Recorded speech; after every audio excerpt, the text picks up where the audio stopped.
2020ക്ക് ചരമക്കുറിപ്പ് എഴുതിയിരിക്കുകയാണ് UDF. ഈ തെരഞ്ഞെടുപ്പോടെ 2020 corporate party തകർന്നടിയുകയാണ്. നാടിന്റെ വികസനവും നാട്ടുകാരുടെ ക്ഷേമവും വാഗ്ദാനങ്ങളിൽ മാത്രം ഒതുക്കിയ 2020യുടെ യഥാർത്ഥ മുഖം തിരിച്ചറിഞ്ഞ് വോട്ടർമാർ UDFന് കൈകൊടുക്കുകയാണ്. കൊച്ചിയിൽ 2020 ഭരിക്കുന്ന 4 പഞ്ചായത്തുകളിൽ 3ഇടത്തും ഭരണം നഷ്ടമായി കഴിഞ്ഞു.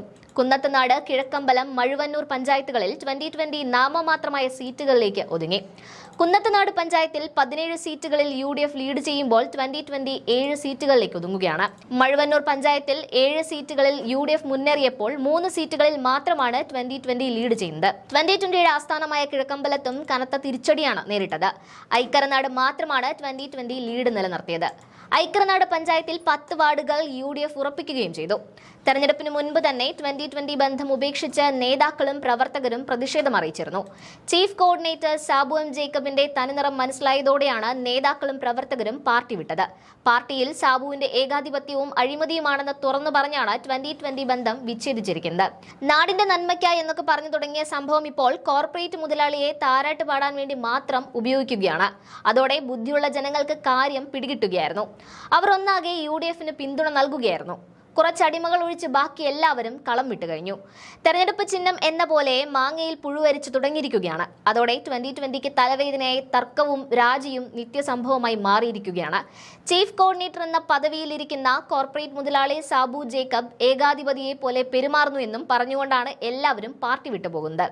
സാബു ജേക്കബിന്റെ സ്വാർത്ഥ താൽപര്യങ്ങൾ നടപ്പിലാക്കാനുണ്ടാക്കിയ തട്ടിക്കൂട്ട് സംഘടനയായി 2020 മാറിയെന്നാണ് ഏറ്റവും ഒടുവിൽ പാർട്ടിയിൽ നിന്ന് രാജിവെച്ച എക്സിക്യൂട്ടീവ് കമ്മിറ്റി അംഗമായ PI ഉലഹന്നാൻ തുറന്നടിച്ചത്. തെരഞ്ഞെടുക്കപ്പെട്ട ആളുകൾ ചീഫ് കോർഡിനേറ്റർ സാബു ജേക്കബിന്റെ ശമ്പളക്കാരായി മാറിയെന്നും അദ്ദേഹം എല്ലാ മാസവും ഇവർക്ക് നിശ്ചിത തുക അക്കൗണ്ടിലേക്ക് ഇട്ടുകൊടുക്കുന്ന അവസ്ഥ ഉണ്ടായെന്നും PI ഉലഹന്നാൻ വെളിപ്പെടുത്തിയിരുന്നു.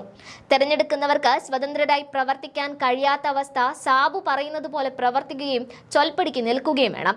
പദ്ധതികൾ ആവിഷ്കരിക്കുമ്പോൾ അദ്ദേഹത്തിന്റെ സ്വാർത്ഥ താല്പര്യങ്ങളല്ലാതെ മറ്റൊന്നും പാടില്ല.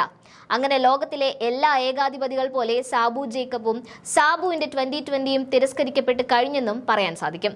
കിഴക്കമ്പലത്ത് വാഗ്ദാനം ചെയ്തത് ഒന്നും നടപ്പിലാക്കാൻ 2020ക്ക് സാധിച്ചില്ലെന്ന് പറയുന്ന വ്യാപാരികൾ കമ്പനി ഭരണം പോലെയാണ് കിഴക്കമ്പലത്തെ 2020യുടെ ഭരണമെന്നും ആളുകൾ മാറ്റം ആഗ്രഹിക്കുന്നുണ്ടെന്നും വ്യക്തമാക്കിയിരുന്നു. മർച്ചന്റ്സ് അസോസിയേഷൻ തന്നെ 2020 നാടുകടത്തുമെന്ന് പറഞ്ഞതും നമ്മൾ കണ്ടു. 47 വ്യാപാരികൾ കച്ചവടം ചെയ്തിരുന്ന മാർക്കറ്റ് 2020 4 കൊല്ലം മുൻപ് ഒഴിവാക്കിയെന്നും അത് പണിഞ്ഞുകൊടുക്കാൻ 2020 തയ്യാറല്ലെന്നും വ്യാപാരികൾ പറയുന്നുണ്ട്. കിഴക്കമ്പലത്ത് 2020യുടെ ഒരു പ്രവർത്തനവും നടന്നിട്ടില്ല എന്നും ആളുകളെ പറ്റിക്കുന്ന ഏർപ്പാടാണെന്നും പറയേണ്ടി വരും. അതിനുള്ള തെളിവാണ് സാബു ജേക്കബിന്റെ കോർപ്പറേറ്റ് പാർട്ടിക്ക് അടിതെറ്റിയത്.